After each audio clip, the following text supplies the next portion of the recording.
Okay, so if you have diarrhea, okay, it means you need to go to the bathroom more often. And your stools are watery.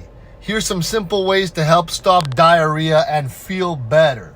First, drink lots of fluids to stay hydrated. Diarrhea can make you lose water and important salts. So drink water, clear soaps, or oral rehydration solutions. Avoid drinks with caffeine or lots of sugar sodas because they can make diarrhea worse. Now, eat bland foods that are easy on your stomach. Okay, try the brat diet, which is the banana, rice, applesauce, and toast. These foods are gentle, they'll help firm up your stools. Avoid fatty, spicy dairy foods, they can upset your stomach more. And resting is very important too. Give your body time to heal by getting plenty of sleep and take it easy.